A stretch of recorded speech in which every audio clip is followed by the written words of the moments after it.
அது தனி தலைப்பா போயிரும். அண்மையில் நான் ஒரு காணொளி பார்த்தேன். இந்தியாவில் அறிக்கையை வெளியிடுற ஒரு அம்மா 53% இந்தியர்கள் போதைக்கு அடிமையாக இருக்கிறாங்க. எதால? படத்தால.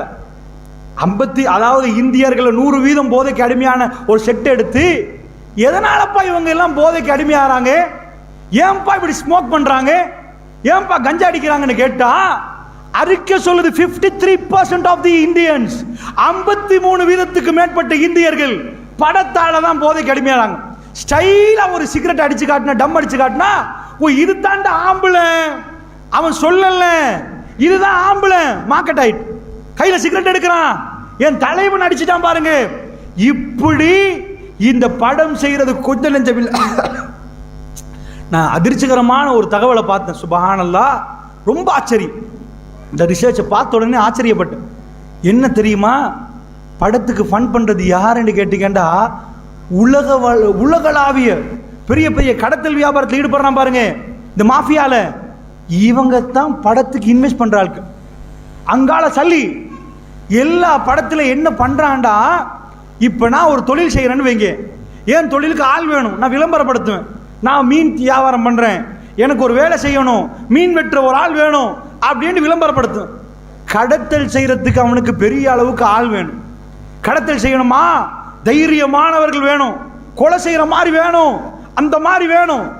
இதை உருவாக்குறது எதுன்னு கேட்டா படமா. அவன் எதுக்குப்பா படத்துக்கு சல்லி கொடுக்குறான்? எதுக்குப்பா அவ்வளவு பெரிய கோடிக்கணக்கா பெரிய பெரிய ஆட்கள்? இந்தியாவில் உள்ள படம் எங்கும் வேற நாட்டில் உள்ள பெரிய கோடீஸ்வரனால ஏண்ட இந்த ரீஜன்ல கள்ள கடத்தல் நடத்தப்படணும்டா, கள்ள கடத்தல் சம்பந்தமா ஒரு படம் போடுவான். இளைஞன் அப்படி வாயை திறந்து பார்ப்பான், கொதிக்கிற ரத்தம், அவன் கல்புல அதை பத்தி ஒரு ஆசை உருவாகும். ஓ இப்படி நடத்தலாமோ, இவ்வளவு பணம் புழங்குமா, அந்த த்ரில்லிங் உருவாக்கப்படும். சைக்காலஜி, மனிதன் எதை திரும்ப திரும்ப திரும்ப திரும்ப பார்க்கிறானோ அதை அவன் அதே மாதிரி வாழ ஆரம்பிப்பான். இப்போ டிவியில் அட்வர்டைஸ்மெண்ட் போடுறாங்க பாருங்க, பாம் போடுவாங்க, சித்தாலயப்ப பாம். உங்களுக்கு எல்லாம் தெரியுமா? சித்தாலயப்ப எனக்கு தெரியும், உங்களுக்கு தெரியும். எதுக்கு திரும்ப அட்வர்டைஸ்மெண்ட் போடணும்? 1000 ரூபா 500 ரூபாவா? நியூஸ்ல அட்வர்டைஸ்மெண்ட் போறதுக்கு பல லட்சம் போகும். ஒரு நாள் நியூஸ் முடிய சித்தாலயப்ப 4 வாட்டி வாசிச்சிட்டாண்டா பல லட்சம் கொடுக்கணும், மாதத்துக்கு பல கோடி கொடுக்கணும். இப்படி இருக்கிற நேரம் எனக்கு தெரியுது சித்தாலயப்பன் இருக்கேன், உங்களுக்கு தெரியுது. இதுக்கு மேல நாங்க என்ன நினைப்போம்? வேணாம்ப்பா நிப்பாட்டு அட்வர்டைஸ்மெண்ட். மன்னார்ல இருந்து எல்லாருமே சித்தாலயப்ப பாம் தான் பூசுறாங்க, இதுக்கு மேல வேணான்னு நிப்பாட்டுவான். சைக்காலஜி என்ன தெரியுமா? இன்னும் கூட, இன்றைக்கும் கூட, இன்றைக்கு ரேடியோவில் போட்டு 1 லட்சம் ரூபாய் கொடு, நாளைக்கு 1 லட்சம் கொடு, கொடுத்துட்டே இரு. எப்பெல்லாம் அது கொடுக்கப்படுவதோ அது வரைக்கும் அது மார்க்கெட்ல நிற்கும். சைக்காலஜி என்ன?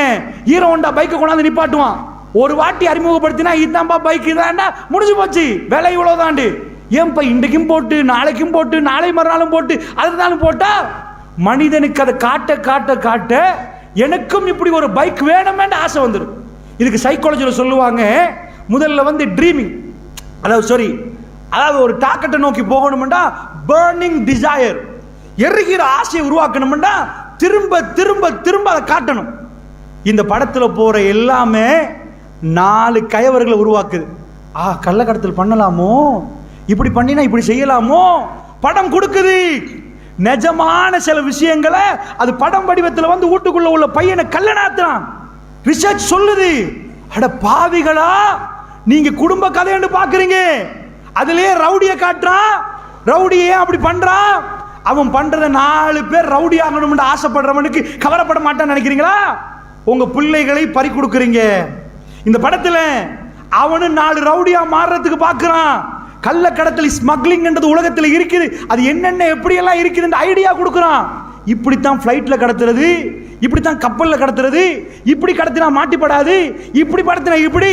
உள்ளவன் படத்தை பார்த்துட்டு அவனே அறியாம படத்தை பார்த்தவன் அவன் ஐடியா பண்ணுவான்.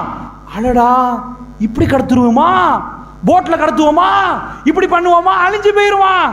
நீங்க நினைக்கிறீங்க அது சும்மா கதை என்று, அதுக்கு பின்னாடி உள்ளதெல்லாம் சொன்னால் காரி துப்புவீர்கள். இந்த நஞ்சையா நாங்க பார்க்கிறோம். 1 2 இல்லம்மா, எக்கச்சக்கமான பிரச்சனை. அதனாலதான் அறிக்கையோட சொல்றோம் உங்களுக்கு, இந்தியாவில் 53% போதைக்கு அடிமையாகிறான்டா. போதைக்கு அடிமையான 100 பேர் 53% படத்தால, கதையால, நாடகத்தால் அடிமையாகிறான்டா. யோசிச்சு பாருங்க. அதை நான் அடிக்கடி சொல்றேன்.